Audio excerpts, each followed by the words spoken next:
강혜신의 오늘의 미국.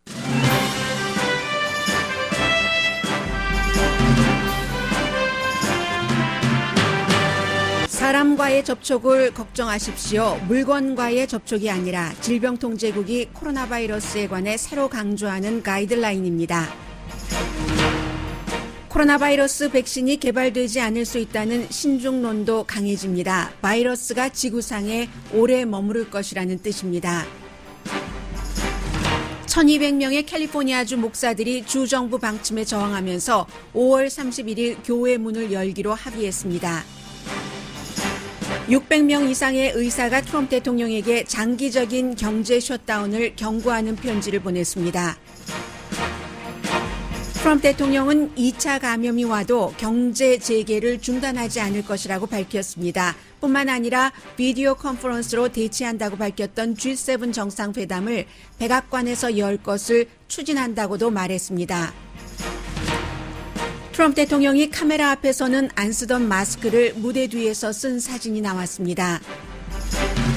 대통령은 팍스TV 일부 진행자를 쓰레기라고 부르면서 팍스TV가 공화당과 자신에게 도움이 안 된다고 비난했습니다. 팍스TV는 여론조사 결과 바이든 후보가 트럼프 대통령보다 8%포인트 앞선다고 보도했습니다. 조 바이든 후보는 모닝쇼에서 블랙 피플이 자신 대신 트럼프 대통령을 지지하면 블랙 피플이 아니라고 말해서 논란입니다. 중국 공산당은 홍콩에 새로운 보안법을 적용할 것이라고 밝혔습니다.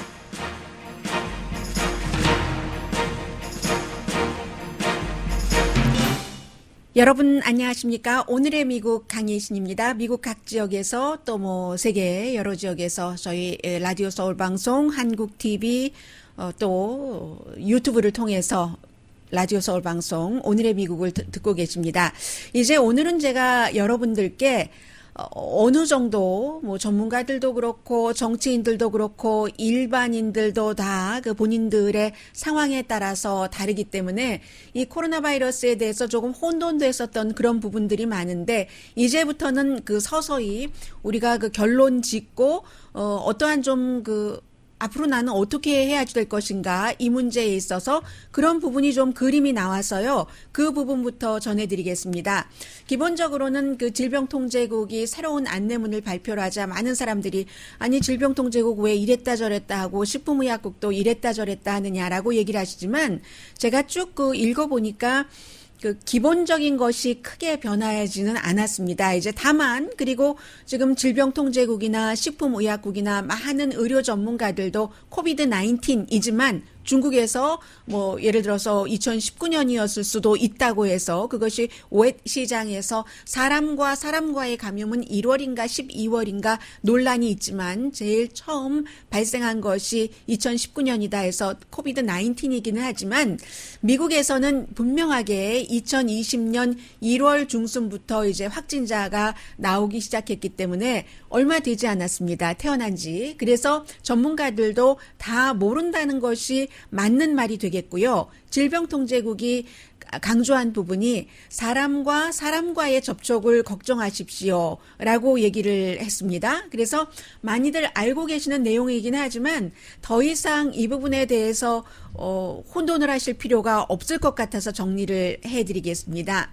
사람과의 접촉에 의해서는 쉽게 번지지만 그 밖에는 크게 번지지 않는다는 얘기입니다. 물건을 만지거나 제가 지금 저희 컴퓨터를 딱딱한 부분을 만지거나 왜냐하면 옷 같은 소프트한 것보다는 딱딱한 부분이 더 바이러스가 오래 살아있다고 하니까요. 그리고 어떠한 물건의 표면을 만지거나 마켓에 가셨을 때 시금치를 쌓아놓은 플라스틱 백을 만지거나 이러는 것이 그 자체가 위험한 것이 아니라 만약에 그 플라스틱에 바이러스가 묻어 있다면 그 플라스틱을 만지고 손으로 입, 코, 눈으로 갔을 때 이게 감염될 케이스가 많은 것이지 그 물체 자체에 묻어있는 그것으로 내가 터치한 뒤 내 입 호흡기로 전염될 수 있는 코, 눈 쪽으로 가져가지 않으면 그래도 안심할 만하다 하는 내용을 그 가이드라인을 다시 한번 강조를 했고요.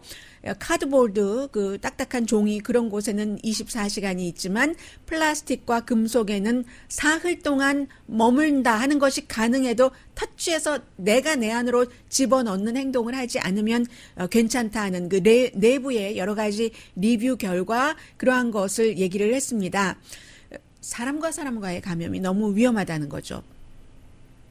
감염자와 가까이 있을 때가 신문을 만지거나 아니면 요즘 그 아마존을 통해서 굉장히 많은 물건을 배달받으시는데 그러한 배달온 물건 겉에 포장 카드보드에 이거 뭐 묻어 있는 거 아니야? 소독 뭐부터 뿌리고 이런 걱정하시는 것보다는 주변에 있는 내 동료와 내가 너무 가까이서 얘기하고 있지 않은가, 저 동료와 내가 마스크를 제대로 착용하고 있는가, 이게 훨씬 중요하다는 얘기를 하고 있고요. 그래서 사람 많이 모이는 곳에 가지 말라는 거죠. 거리두기도 또 쉽게 안 되는 경우도 있고 해서 지금 이미 경제 재개가 시작이 됐기 때문에 거리두기나 마스크 쓰기를 제대로 하지 않을 경우에는 이제 여름이 되면은 20만 명 감염자는 쉽게 나올 수 있다는 게 테네시 요즘 대학마다 전부 이 코비드 19에 대해서 연구를 많이 합니다. 이렇게 많은 곳에서 많은 연구가 모이면 좀 더 쉽게 빨리 코비드 19 바이러스에 대해서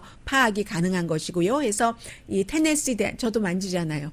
테네시 대학교의 니나 그 포퍼만 교수가 주의하지 않으면 20만 명 정도는 아주 사망자가 가뿐하게 나올 수 있다라고 얘기를 했는데 어제 이제 트럼프 대통령이 그 포드 그 자동차 공장이었지만 호흡기를 만드는 공장에 가서 그 얘기를 하는 뭐 여러 가지 얘기가 나왔지만 2차 감염이 온다 하더라도 나는 다시 그 경제적인 그 활동에 문을 닫지 않겠다. 물론 대통령이 다 할 수 있는 것은 아닙니다. 오히려 주지사나 시정부의 관계자가 권한이 훨씬 크지만 기본적으로 다른 것은 또 주지사들이 해라 하지만 트럼프 대통령이 그 입장은 정해놓은 겁니다. 경제 다시 문을 연 것 닫지 않겠다 하는 얘기를 했고요. 지금 인구 밀도가 높지 않은 곳에서는 크게 퍼지지 않았지만 이미 이제 그 시골 쪽으로도 지금보다 더 크게 위험하게 감염도가 높아질 수도 있다고 얘기를 하고요. 또 어떤 전문가들은 여름이 돼도 수그러들지 않을 것이다 라고 예상하는 사람들도 있지만 그것도 예상이기 때문에 우리가 여름 가봐야지 하는데 제가 오늘 이 시간에 여러분들께 좀 꼼꼼하게 소개를 시켜드리고 싶은 것은 영국 신문 가디언이 오늘 보도를 한 내용입니다. 백신이 나오지 않을 가능성도 있다. 물론 이 내용도 지금까지 많이 보도가 됐었지만 이제 오늘 정도면은 이게 확실한 얘기인 것 같다라고 여러분들께 전달해 드릴 수 있는 정도가 돼서 제가 그 가디언에 지금 기사를 정리를 해드리겠습니다. 파우치 박사가 오랜만에 얘기하던데 그 오랜만에 한 얘기에서 뭐 올겨울에 뭐 백신이 나올 수도 있다. 그러나 여전히 거기에 꼬리표를 붙여요. 여러 가지 환경이 다 맞는다면 그렇게 얘기를 했지만 이 가디언은 많은 미국과 영국의 과학 교수, 전염병 연구자, 병리학자 등을 인터뷰를 해서 결론을 내리기를 백신이 쉽게 나오지 않을 가능성이 더 높다는 그런 그 뉘앙스거든요. 그럴 때 우리는 어떻게 해야지 되는가? 백신은 왜 나올 가능성이 힘든가? 그렇게 열심히 한다는데 미국에서도 지금 24시간 일을 하고 있잖아요. 백신 개발을 위해서 세계 많은 나라가 마찬가지고 그런데 왜 그럼 가디언이 굉장히 권위가 있는 신문입니다. 이런 결론을 내렸는가를 전해드리고 이 안에서 이제 여름이 되면서 여러 가지가 오픈이 되는데 여러분들의 입장을 정하시기 바랍니다. 옥스퍼드 대학교에서도 지금 뭐 자원봉사 한 뭐 10,000명 정도가 참여를 해서 백신 개발하고 있고요. 그런데 왜 영국의 보건 관계자도 며칠 전에 이거 실패할 가능성이 높다라고 얘기를 했는가? 정말 듣고 싶지 않은 얘기죠. 또 보건 관계자로서 하고 싶지 않은 말인데 백신이 개발된다는 것이 이 코로나 바이러스에 대해서 확신할 수 없다. 백신이라는 게 개념은 너무 단순한데요. 현실로 오면은 너무 복잡하다는 얘기입니다. 백신이라는 게 뭔가요? 내가 맞아서 저 바이러스에 감염되는 것을 막고 그리고 다른 사람들에게 많이 그 바이러스가 퍼지는 것을 막고 단순합니다. 그런데 그러면서 동시에 안전해야지 된다는 거죠. 그렇기 때문에 이게 굉장히 힘든데 예를 들어서 HIV 바이러스 백신 지금 없잖아요. 1940년대 초에 이게 나와서 백신 연구에만 30년 이상을 공을 들였지만 지금 백신이 없어요. 지난해에 처음으로 첫 번째 백신을 승인을 했는데 그게 또 어떤 사람에게는 잘 듣지 않고 하기 때문에 그동안 여러 번 말씀드렸던 것처럼 만약에 코로나 바이러스 백신이 나와도 한 개 가지고는 안 될 것이다. 2개 내지 3개를 믹스 앤 매치해야지 될 것이다. 그것도 그럴 것이다 하는 추정인데요. 이게 지금까지 나온 그 백신 가운데서 가장 빠른 백신도 적어도 몇 년은 걸려야지 된다는 겁니다.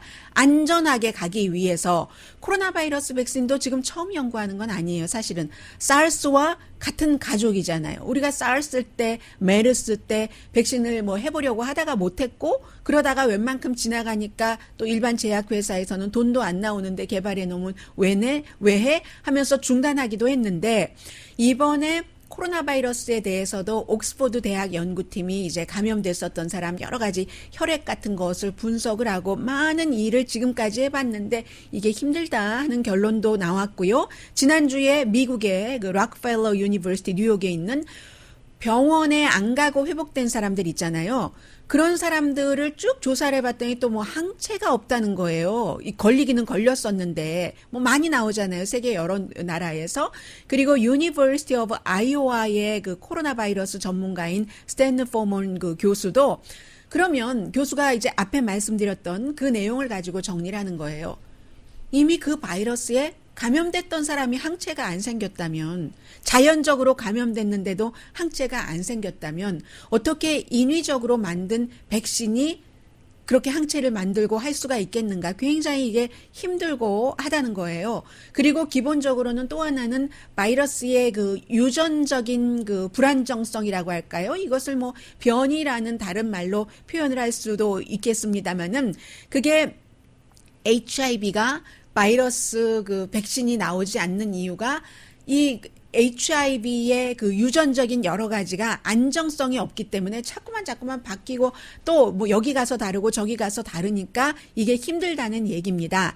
그래서 사르스나 코로나 바이러스는 오히려 뭐 HIV 바이러스에 비하면 안정적이라고도 보이지만 지금도 미국 서부에서 이 바이러스에 걸린 사람과 동부에서 바이러스 걸린 사람이 뭐 증상도 다를 수도 있고 뭐 형태가 다르다 하는 얘기 나오잖아요. 그리고 무엇보다도 이게 가장 중요하다고 얘기를 하는데 새로운 약 같은 경우에는 뭐 어떤 사람에게 듣고 어떤 사람에게 안 듣고 뭐 하이드록시클로로킨도 그렇고 또 뭐 콜레스테롤 약도 그렇고 뭐 많잖아요. 모든 위장약도 그렇고 그러면 의사 선생님들이 다른 약으로 바꿔주시잖아요. 그런 식으로 약은 뭐 좀 그리고 질병에 이미 걸린 소수의 사람들이 먹고 종류가 많이 있으니까 괜찮은데 좀 이렇게 바꿔볼 수 있는 여지가 있는데 백신이라는 것은 그리고 아픈 사람에게 투여를 하는 것인데 백신이라는 것은 건강한 사람들에게 많은 사람들에게 주는 것이기 때문에 이게 더 안전해야지 된다는 거죠. 극도로 조심을 해서 부작용이 또 없고 하도록 해야지 되는데 이게 너무너무 힘들다는 얘기입니다. 그래서 2004년도에 그 사르스 그 백신 개발하던 도중에 한 사람이 뭐 폐에 어떤 이상 증상을 일으켜서 그걸 또 처음부터 다시 하고 어떤 사람은 이 사람은 폐에 이상 증세가 왔는데 또 저 사람은 간에 이상 증세가 오고 이 모든 것을 다 해야지 되는데 그게 12월 달에 나오나? 개발까지 돼서 제조까지 된단 말이야? 그 많은 양을 이렇게 보고 있는 게 어찌 보면은 상식적인 것이죠. 해서 이 가디언은 결론 내리기를 결국은 이 코로나라는 바이러스가 이 세상에 오래 머물 것이다. 언젠가 백신이 나온다 하더라도 그 백신이 무지개 뭐 어떤 유니콘이 아니라는 얘기죠. 한 번에 모든 사람들에게 쫙 다 듣는 그런 그 무지개가 아니다 하는 것을 강조를 하면서요. 세계보건기구 그 질병 그 전문가인 그 레리 브릴리언트 씨도 그런 얘기를 하고 있죠. 백신이 설령 나와도 뭐 일부에게 그 듣는다던가 1년 정도만 유효한다던가 그런 일이라는 거죠. 천연두보다 코비드 19 그 바이러스를 막기도 힘들고 백신 개발도 힘든 것이 적어도 천연두 같은 경우는 누가 걸렸는지 알잖아요.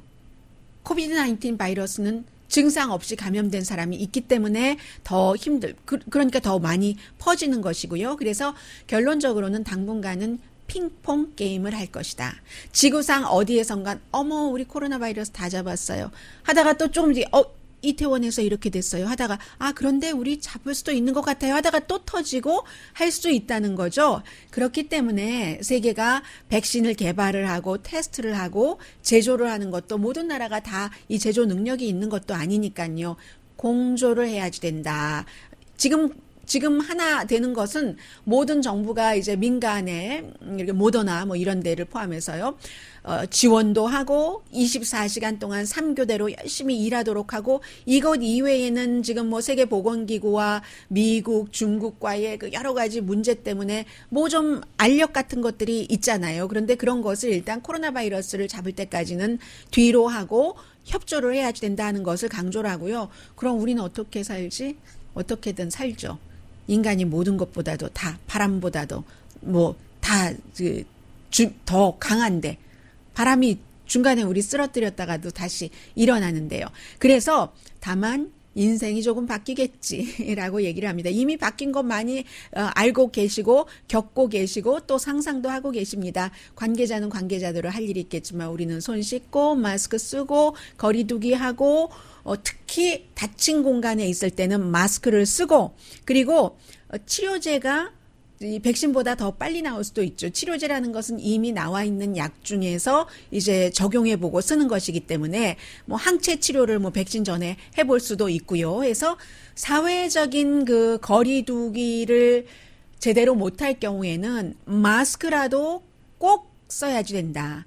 아직까지 몇 개월 연구를 했지만 코로나 바이러스의 운명에 대해서 이렇게 시작돼서 이렇게 쓰러지는 운명이라니라고 결론을 내릴 수 있는 전문가는 아무도 없다 하는 그 가디언의 보도였습니다.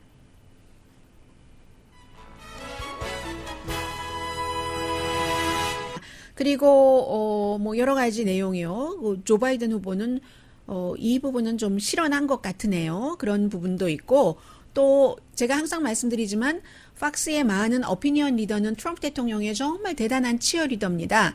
그런데 일부 몇 명들은 또 그렇지도 않아요. 팩트 체크도 하고 해서 트럼프 대통령이 언젠가부터 팍스를 계속 비난을 하더니 이번에는 뭐 팍스에서 일하는 사람 쓰레기라고까지 하고 있고요. 이런 모든 것들이 미국 대선이라든가 여러 가지 흐름에 많은 영향을 미친다는 말씀도 드리겠고요. 아무튼 잠시 뒤에 좀 대선과 연관된 내용들 전해드리겠습니다.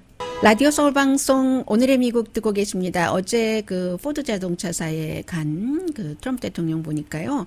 그 마스크를 하나를 들고 있었어요. 그게 이제 보니까 제가 자주 보니까 알겠던데 백악관에서 이제 스태프들이 쓰는 그런 마스크인데 사람들이 이제 마스크 얘기를 하니까요. 왜냐하면 주변에 있었던 사람들 전부 쓰고 있고 또 포드의 CEO가 대통령 도착하자마자 저희 마스크를 써야지 됩니다. 다시 한번 얘기를 했다고 하고요. 하니까 이제 대통령이 기자들에게 내가 저 뒤에선 썼다고 뒤에서 썼는데 뭐 뒤에서 썼다고 하는 말을 그 판단은 여러분들께서 알아서 하시라고 얘기를 했고 그리고 그런데 대통령이 귀여워요. 정말 그럴 때는 이렇게 말을 했어요. 내가 누구 좋으라고 여러분들 기쁘게 하라고 카메라 앞에서 마스크 쓰느냐고 대통령이 그렇게 얘기를 하는 거예요. 그런데 어쨌든 뒤에서 썼다고는 했고 사람들은 그럼 썼나 안 썼나. 그리고 기본적으로는 국가에서 이게 일요일 날 홍콩에서도 나왔잖아요. 한 마스크를 쓰면은 75%인가요? 75% 감염을 줄일 수 있다고.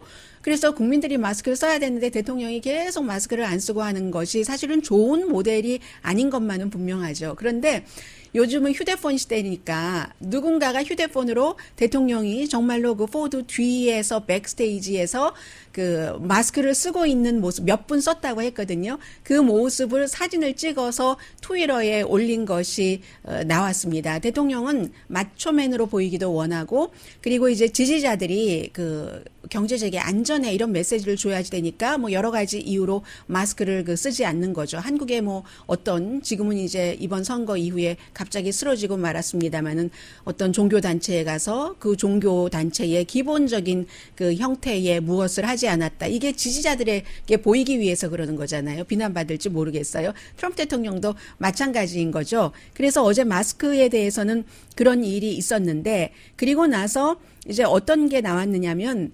팍스에서 어제 그 저녁에 발표를 했는데 팍스는 치어리더들은 많은데 여론조사 결과는 항상 트럼프 대통령에게 별로 좋지 않게 나와요. 다른 여론조사에 비해서 해서 팍스에서 민주당의 여론조사기구와 공화당의 여론조사기구에 각각 의뢰를 해서 여러 가지를 종합을 했더니 결국은 전국적인 지지도에서 바이든 후보가 트럼프 대통령보다 8%포인트 앞서간다 하는 결과였는데요.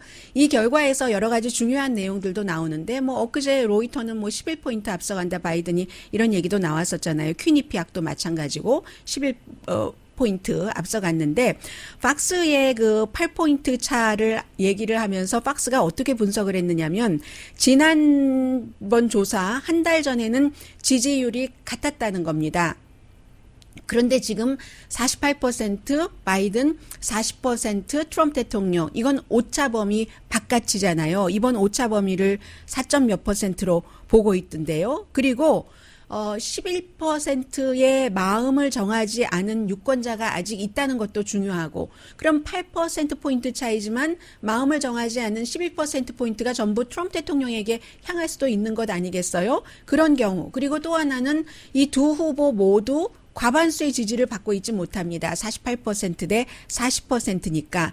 그리고 이제 팍스가 강조한 것은 코로나 바이러스 시대의 경제인데 이 경제를 어떻게 코로나 바이러스 자체를 어떻게 다룰 수 있는가 하는 것에도 역시 바이든 후보가 트럼프 대통령에게 9%포인트 앞서갔습니다. 46%대 37%. 뭐 짐작 가능한 것이고요. 초동 대응이나 마스크나 거리두기나 심지어 백악관에서도 감염자 나오고 하는 그래서 질병통제국장, 포스크텔스의 파우치 박사 뭐 이런 사람들이 전부 그 자가격리를 했었던 뭐 그런 것을 보면은 당연히 아직까지는 선거까지 가려면 많은 기간이 남았지만 트럼프 대통령이 조금 약한 위치에 있는 것은 사실입니다.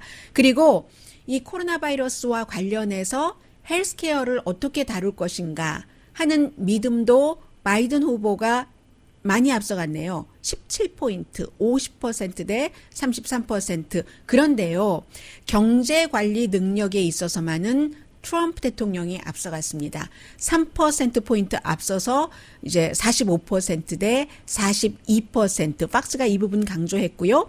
전반적인 트럼프 대통령의 지지율은 44%, 지지를 안 하는 비율이 54%. 그리고는 이제 문제가 있다면 두 가지. 이게 정말 문제가 될 것 같아요. 시니어들 2016년도에 트럼프 대통령이 이기는데 너무 큰 기여를 했는데 지금은 나이든 유권자 사이에서 이 조 바이든 후보가 17%포인트나 앞서간다는 것. 그리고 뭐 무당파 가운데서도요. 13%나 바이든 후보가 앞서간다는 것. 더 중요한 것 있죠. 투표할 가능성이 높은 유권자들 그 사이에서도 내가 꼭 나가서 바이든에게 투표를 하고야 말겠어. 이렇게 답한 사람은 69%인데 내가 정말 꼭 나가서 트럼프 대통령에게 한 표 찍어주겠어 하는 사람은 63%입니다. 5월 17일부터 20일까지 1207명의 등록된 유권자를 대상으로 비컨 리서치는 민주당 성향이죠. 그리고 그 샤앤 그 컴퍼니 공화당 많이 이렇게 다루는 그런 두 군데에 의뢰를 해서 박스가 한 것이고 오차범위 작네요. 플러스 마이너스 왜냐하면 그 양쪽을 다 했으니까 2.5% 포인트랍니다. 그런데 이제 리얼 클리어 폴리틱스 같은 경우도 시사주간지 타임이 운영을 하고 있는 그 매체이긴 하지만 아주 전반적으로 여론이라든가 세계 문제라든가 많이 다루고 있어요. 리얼 클리어 폴리틱스의 여론조사도 신뢰를 받고 있는데 리얼 클리어 폴리틱스의 여론조사에서는 바이든 후보가 팍스보다 덜 지지를 받습니다. 트럼프 대통령에게 5.5% 앞서간다. 이런 내용 나오고 있고요. 그리고 이제 트럼프 대통령은 코로나 바이러스 사태 이후에 계속 이제 팍스가 옛날 팍스가 아니야. 예전에 그 팍스의 CEO가 있었으면 좋겠어. 뭐 심장 질환으로 숨진 사람이요. 그전에는 은퇴를 할 수밖에 없었던 그 여성 문제 뭐 돈 주고 해결하고 막 이랬었던 그 사람이 그리워. 이런 얘기도 많이 하더니 결국은 어제는 쓰레기라는 얘기를 그 하고 있습니다. 팍스가 많은 사람은 동의하지 않겠지만 지금 공화당이나 나의 재선에 전혀 도움이 안 되고 있어. 쓰레기 뭐 이제 뭐 며칠 전에 이 하이드록시 클로로킨에 대해서 얘기한 그런 그 진행자를 얘기를 하겠죠. 그리고 2명의 흑인 커멘테이터도 지적을 하면서 그 사람들은 늘 민주당의 관점을 얘기해 하는 뭐 이런 트윗을 여러 번 그 대통령이 했습니다. 그런데 뭐 진보 진영에서는 팍스가 대통령에 누가 뭐라고 하더라도 그 치어리더라고 보고 있죠. 그런데 대통령은 그 너무너무 강한 치어리더, 션 해니티, 어떤 땐 동반자이기도 하고, 터커 칼슨, 로라 잉그램이 하이드록시 클로로킨 그 의사를 2명을 백악관 집무실에 데리고 와서 대통령과 얘기하고 있었던 로라 잉그램입니다. 이런 사람들이 치어리더를 하고 있지만 모든 팍스의 진행자들이 다 치어리더를 해주지 않으면 배신자 이렇게 되는 거예요. 그래서 이제 요즘에 그 대통령이 밀고 있는 게 원 아메리카 뉴스 네트워크이라고 세상에 사실은 그 트럼프 대통령 이전에는 거의 모든 사람들이 듣도 보지도 못했던 이런 매체가 인터넷으로 하고요. 그 백악관의 자리를 차지하고 있고 특파원 백악관 그 출입 기자로서 그런데 원 아메리카 네트워크 난 대안이 있어 이런 얘기 많이 하잖아요. 그래서 실제로 트럼프 대통령의 아들과 이제 그 전국 그 위원회의 공동의장 토마스 힉스 주니어가 트럼프를 지지하면서 어떤 큰 그 투자 회사를 갖고 있는데 이 원 아메리카 네트워크를 아예 그 사려는 것을 말하자면 트럼프 대통령이 가장 강력한 지지자가 그런 것을 이제 지금 계획을 하고 있다. 이거 월스트리트저널의 보도예요. 그렇게 되는 경우는 팍스의 새로운 그 대안, 트럼프 대통령으로서는 만약에 뭐 재선이 되고 한다면 대안으로 그 원 아메리카 그 네트워크라는 뉴스 네트워크라는 것을 내세우겠다 하면서 경쟁 붙이고 하는 거죠. 또 이 원 아메리카 뉴스 네트워크의 대표 사주 자체가 로버트 헤링서라는 사람인데 이 그 아메리카 뉴스 네트워크에서 정말 믿거나 말거나 하는 뉴스를 많이 내거든요. 어떤 때는 에스콰이어 이런 잡지보다 더해요. 실제로 그 타임스 오브 샌디에고와의 인터뷰에서 트럼프 대통령은 팍스가 망하기를 바래 이런 얘기까지 합니다. 사주가 그런 얘기를 하는 매체면은 이제 기자들도 뭐 보도를 할 때 조금 느슨해질 수도 있고 해서 정말로 믿거나 말거나 하는 보도를 많이 하고 있는데 트럼프 대통령이 팍스의 그 모든 진행자들이 전폭적으로 본인의 말을 사실과 다른 말을 해도 치어리더 안 한다고 지금 이렇게 좀 멀어졌고요. 멀어져서 팍스를 보고 있는 사람들이 너무 많기 때문에 CNN, MSNBC 그 밖에 많은 매체의 시청자들을 다 합쳐도 팍스 하나 매체의 시청자를 따라가지 못하거든요. 그래서 이제 이러다가 말겠죠? 라고 생각하는 사람들이 굉장히 많습니다. 팍스의 도움 없이는 재선에 나가기가 좀, 재선에서 더 큰 힘을 많이 발휘하기가 힘드니까요. 현재로서는 여러분들 원 아메리카 뉴스 네트워크의 뉴스 보십니까? 안 보시잖아요, 거의. 미국 사람들도 마찬가지거든요. 그렇기 때문에 그렇다 하는 것이고, 그리고 이제 조 바이든 후보에 대해서는 민주당에서도 굉장히 걱정을 하고, 심지어는, 저 사람은 왜 저러나? 이런 얘기도 나오고, 믿을 수가 없어. 어떻게 하면 좋지? 라고 하는데, 오늘 아침에도 마찬가지입니다. 이제 그 라디오에 한 사람이 진행하는 건 아니에요. 여러 사람이 진행하는 The 블랙페스트 클럽이라고 해서 아프리칸 아메리칸이 주로 이제 진행을 하는 그런 그 프로그램에 나와서 진행자가 물어봤어요. 셔러만이라는 셔러만 더 갓이라는 원래 본명은 따로 있는데 찰스 대제 이런 얘기잖아요. 그런 그 진행자하고 말을 오고 가고 하던 도중에 블랙 피플이 당신의 정치 인생을 구했다. 왜냐하면 예비선거에서 사우스캐롤라이나에서 미시건주에서 그렇게 아주 그 전까지 떠오르던 몇 개 주에서 뭐 3번, 4번의 선거에서 버니 샌더스를 확 누를 수 있었던 게 특히 사우스캐롤라이나에서 예상했었던 것보다도 훨씬 많은 블랙 피플들이 나가서 조 바이든 후보를 전폭적으로 지지해서 확 떠올랐고 그 다음에 미시건에서 확 낚아챘잖아요. 이 조 바이든이. 그래서 이 아프리칸 아메리칸인 진행자가 물어본 겁니다. 블랙 피플들이 당신의 정치 인생을 구했는데 대가가 없는 게 어딨어. 예비선거에서 그렇게 구했으니까. 그러면 원하는 게 있잖아. 우리 아프리칸 아메리칸들은. 당신은 부통령 후보를 아프리칸 아메리칸으로 해야지 돼. 하니까 이 조 바이든 후보가 많아. 지금 후보, 아프리칸 아메리칸 후보, 이 부통령 후보로 거론되는 사람 여러 명, 많다라고 안 하고 여러 명에 있어. 고려 중이야. 여러 명이야. 내가 개런티해. 여러 명이라는 것을 이렇게 얘기를 하고 그 사이에 이제 누군가가 뭐 방청객이 뭐라고 하고 얘기들이 좀 왔다 갔다 하기는 했어요. 왔다 갔다 하기는 했지만 그 사이에 어떤 말들이 왔다 갔다 하더라도 결론적으로는 정치인, 민주당의 대선 후보가 뭐라고 얘기를 했냐면요. 만약에 당신이 그 진행자에게 아프리칸 아메리칸인데 나에게 조 바이든에게 투표하지 않고 트럼프 대통령에게 투표한다면 당신은 아프리칸 아메리칸이 아니야. 결정적으로 이런 말을 한 겁니다. 그렇게 따지고 볼 땐요. 지금 아프리칸 아메리칸 가운데서 10명 가운데서 8명이 트럼프 대통령을 인종차별주의자라고 생각을 합니다. 그리고 아프리칸 아메리칸 10명 가운데서 9명이 트럼프 대통령의 정책을 지지하지 않습니다. 대통령의 정책을 지지하는 사람들도 많죠. 좋은 일을 너무 많이 하는데 왜 좋은 일을 보도하지 않느냐라고 하는데 그것을 보도를 하죠. 그런데 파리 기후조약에서 미국이 약속을 했었던 기후조약에서 탈퇴했다. 어떠한 무역 그런 것에서 미국이 약속을 했던 것에서 예고 없이 탈퇴를 했다. 이런 것을 굉장히 잘했다라고 그렇게 뭐 코멘트를 하면서 보도할 수는 없는 거잖아요. 사실은 다 보도를 해요. 파리 기후조약에서 탈퇴하고 하는 그런 것들.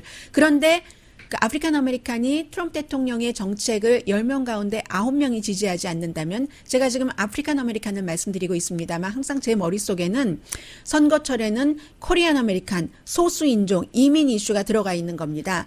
그럴 때는 이유가 있는 거잖아요. 아프리칸 아메리칸이 왜 트럼프 대통령을 지지하지 않는가? 인종차별주의자라고 생각을 하기 때문에 여성들이 왜 공화당에서 탈퇴하느냐? 트럼프 대통령이 뭐 정치인들도 비난할 때 보면은 거의가 여성이고 소수인종이기 때문에 백인 남성에게 말 함부로 하지 않거든요.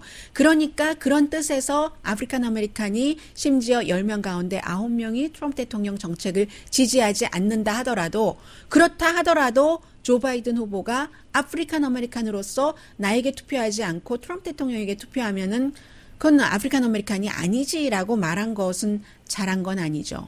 이건 이제 큰 정치인으로서 해서는 안 됐어야지만 될 말을 하는 것이고 이미 공화당의 전략가들 사이에서는 당신이야말로 인종차별주의자네 어찌 그런 말을 할 수 있으랴라고 얘기를 하고 있기 때문에 많은 사람들이 조 바이든이 나오는 것을 불안해하면서 보는 겁니다. 차라리 코로나 바이러스 때문에 안 나오는 게 본인의 그 지지율을 높이는데 득이 된다라는 분석까지 나오고 있잖아요. 잠시 뒤에 600명의 의사가 트럼프 대통령에게 경제는 계속 오픈하는 대로 놔둬야지 됩니다. 의사들이 왜 그런 얘기를 할까요? 그런 편지를 보냈거든요. 물론 보수적인 트럼프 대통령을 지지하는 의사들입니다. 그런데 이 의사들이 얘기를 하는 데는 그만한 이유가 있고 그럼에도 불구하고 그 같은 의사들의 주장과 어떠한 그 행위에 대해서 반대하는 사람도 있고요. 잠시 뒤에 전해드리겠습니다.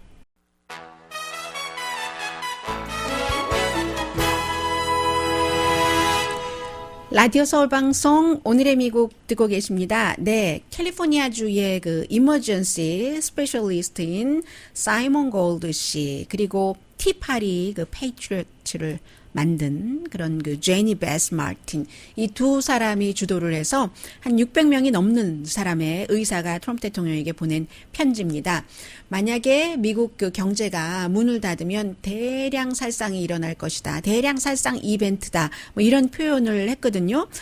이게 왜 그러냐면 이 의사들이 하는 얘기니까 계속 문을 닫고 그러한 그 분위기가 생기면은 사람들이 병원에도 안 가고 지금도 많이 그런 일들이 있었잖아요. 그런데 똑같은 상황을 어떤 형태로 해석 내지는 접근을 하느냐가 문제죠. 지금까지는 이제 그 병원에도 꼭 코로나 바이러스 환자가 너무 많으니까 필요하지 않으면 가지 말라고 하고 수술 같은 것도 일단 그 중지시키고 하니까 사람들이 뭐 심장질환이 있는 사람, 뭐 암 이런 사람 수술 다 연기하고 했었잖아요. 그런데 그 부분을 이렇게 이 의사들은 해석을 하는 겁니다. 계속 경제가 오픈되지 않고 하면은 이게 사람들이 마음도 위축되고 이거 굉장히 위험한 거보다 뭐 이런 생각들도 더 강하고 암에 대해서 테스트 받는 것, 스크리닝 하는 것, 이런 것도 안 하고, 치과 예약도 자꾸만 미루고, 정신건강은 굉장히 나빠지기 때문에, 우리는 그 의료진으로서 환자의 건강을 위해서 그렇다. 이렇게 될 경우, 알코올 중독자들도 굉장히 많이 늘어나는데, 그 알코올 중독자들을 치료하지는 못하면서, 자살에 이르는 사람들이 많을 것이고, 심장마비 걸리는 사람, 신장이 악화되는 사람 굉장히 많을 겁니다. 의사들의 편지예요. 그리고 이제 젊은이들 경우는 경제가 불안정하니까 실업률도 높고 그러니까는 방황하다가 마약에 중독되고 또 오히려 더 방탕한 생활을 하다가 계획하지 않은 임신을 할 수가 있고 더 가난해지고 이런 편지를 보내는 겁니다. 그러니까 대통령으로서 이 경제는 오픈을 계속 지켜주셔야지 돼요. 이게 어제 제가 여러분들께 AP통신이 그제였었던가요? 오디오 클립까지 그 공개를 하면서 보수적인 의사 그룹이 앞으로 TV에 많이 나와서 이런 얘기를 할 것이다라고 트럼프 대통령의 이제 그 홍보 내지는 치어리더 역할을 할 것이다라고 보도를 했는데 그게 시작이 된 거죠. 그래서 제가 말씀드렸었던 캘리포니아주의 이머전시 그 스페셜리스트인 사이먼 골드 씨는 더 힐과 인터뷰에서 그 의회 그 신문이요. 뭐라고 얘기를 하냐면 나는 이제 우리가 이런 편지를 그 대통령에게 보낸 것이 정치적인 목적으로 보여지기를 원치 않는다. 우리 그냥 자발적으로 한 것이다. 라고 얘기하면서 경제 오픈을 그 의료진으로서 지지하는 것은 우리 환자의 건강을 생각하기 때문이다. 우리의 마음속에는 언제나 공공 건강과 안전이 있기 때문에 오히려 빨리 모든 것을 확 오픈을 해야지 병원도 붐비지 않다. 이렇게 얘기를 했는데 더 힐이 이 내용을 쭉 보도를 해주고 마지막에 그 한마디 정도를 어떻게 해석을 붙였느냐면은 그런데 바로 이 같은 그룹의 대표이니까 인터뷰를 했잖아요. 그러면 어떻게 의료진이라고 하면서 이 안전한 것을 어떤 형태로 할 것인가 그 대처는 내놓지 않았다라는 한마디는 했고요. 그리고 반대 측의 의견을 조금 실어줬습니다. 그런데 이제 이 편지를 주로 이제 어떤 형태로 했냐면 굉장히 좀 우파 그룹 대대적이진 않지만 그 미국 내과와 외과 협회라는 뭐 의사들 협회도 굉장히 많잖아요. Association of American Physicians and Surgeons AAPS 좀 우파 그룹에 속하죠. 메디케어에도 반대를 하고 백신에도 심지어는 반대를 하니까요. 이 그룹이 이제 주도를 해서 하고 그리고 이 그룹은 HIV가 에이즈의 원인이라고 믿고 있지도 않습니다. 그런데 이제 정치인 가운데서도 많이 속해 있어요. 랜드 폴 이번에 코로나 바이러스에 감염됐다가 연방 상원의원이요 회복됐죠. 그리고 이제 그 탐 라이스 전 그 보건복지부 장관도 여기에 속한 사람인데 그런데 또 다른 그 지적을 하는 반대의 지적을 하는 사람은요. American Public Health Association이니까 미국 공공건강협회의 이제 CEO입니다. 이분은 조지 벤자민이라는 분인데요. 누가 영원한 그 셧다운을 지지하겠습니까? 아무도 영원한 셧다운을 지지하지 않습니다. 다만 안전하게 과학의 근거에서 오픈을 하자 하는 것이죠. 이 한마디는 실어줬고요. 이제부터 11월까지는 전쟁인 거예요. 코로나 바이러스를 가지고도 정치 전쟁, 문화 전쟁을 하면서 대선 캠페인까지 쭉 이어지는 거죠. 그리고 이것도 마찬가지 캠페인이라고 볼 수도 있습니다. G7 정상회담을 백악관에서 할 수도 있어 하고 어제 대통령이 얘기를 했거든요. 원래는 6월 예정대로라면 10일부터 12일까지 캠프 데이비드에서 본인이 그 플로리다 별장에서 하겠다고 하다 사람들이 이거 이해상충이야 하니까 캠프 데이비드 대통령의 전용 별장으로 하기로 했는데 그러다가 3월 달에 코로나 바이러스가 확 퍼지니까 이거 우리 비디오 컨퍼런스로 대체하자. 그리고 UN 총회라든가 이런 곳은 9월 달인데도 아직까지는 그대로 그 비디오 컨퍼런스로 하기로 했는데 날짜는 좀 조절한다고 하고요. 백악관에서 G7이니까 사실은 뭐 그다지 많은 지도자는 많지 않지만 그 한 명의 지도자에 이제 같이 오는 동행하는 사람들은 굉장히 많겠죠. 그래서 다음 주에 대통령이 발표를 하겠다고 하니까 이러한 것들이 모두 그 신호인 겁니다.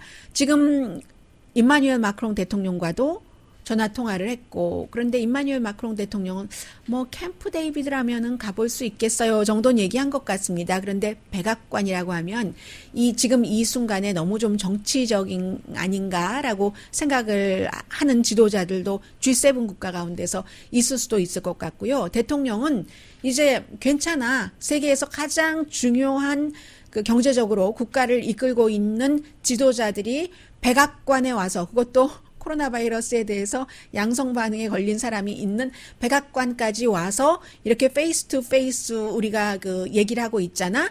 이러한 것을 대통령으로서는 굉장히 또 홍보하고 싶은 마음도 있는 거고요.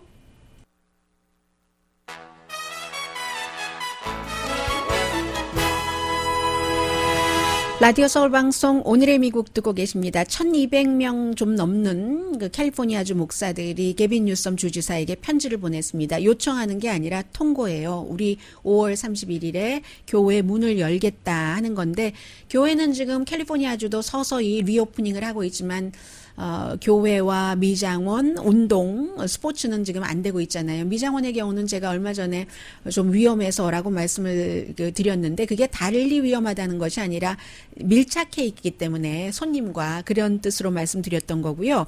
그래서 이제 교회는 필수다. 필수는 지금 문을 열기 시작한 거잖아요. 필수다라고 얘기를 하면서 변호사가 또 딱 있어요. 그래서 변호사가 있어서 지금도 캘리포니아주에서 교회 문을 열면서 관계 당국이 오면은 또 주정부를 고소하고 이런 일들이 있거든요. 지금까지의 그 캘리포니아주의 판결은 안전하게 문 열어라 하는 것이지만 왜 이런 그 1200명이나 되는 교회의 목사들이 그 게빈 뉴섬 주지사에게도 편지를 보낼 수 있게 됐는가 하면은 연방 법무부에서 이 교회에 대해서 상당히 그 교회의 입장을 지지하고 있기 때문에 그렇습니다. 그래서 연방 법무부 민권국에서 뉴섬 주지사에게 교회에 차별적이다, 부당하다, 교회 문을 못 열게 하는 것은 이런 편지를 보냈잖아요. 그리고 그 윌리엄 바 법무장관도 마찬가지 입장을 갖고 있고 해서 이제 무조건 일단 문을 열겠다 하는 그런 그 내용이고요.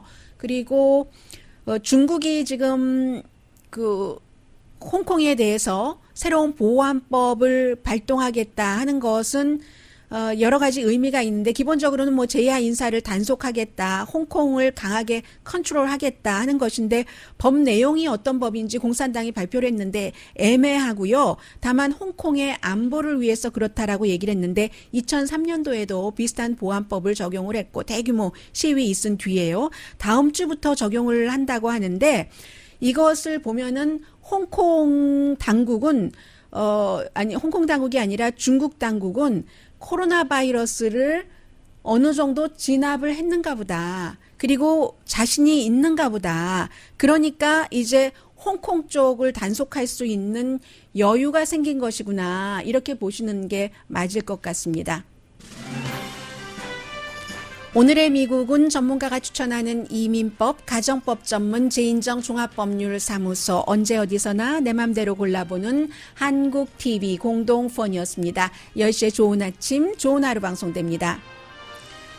1957년도부터 누구보다도 백악관에서 가장 오래 근무하신 분이 91세셨는데요. 이분께서 윌슨 루즈벨트 저먼이라는 분인데 57년도 도어맨으로 해서 버틀러로 해서 2012년도에 은퇴를 하셨는데 그 따님이 얘기를 하시는데 코로나 바이러스였대요. 그런데 아버지가 항상 얘기하시기를 인생에는 언제나 장애가 있다. 언제나 누구에게나 아무리 중요한 일을 하는 사람에게도 장애가 있고 어떤 신분에게나 사라지지 않는다. 그 어려움은 다만 우리는 앞으로 나갈 뿐이다 라고 늘 얘기를 하셨답니다. 강희신이었습니다.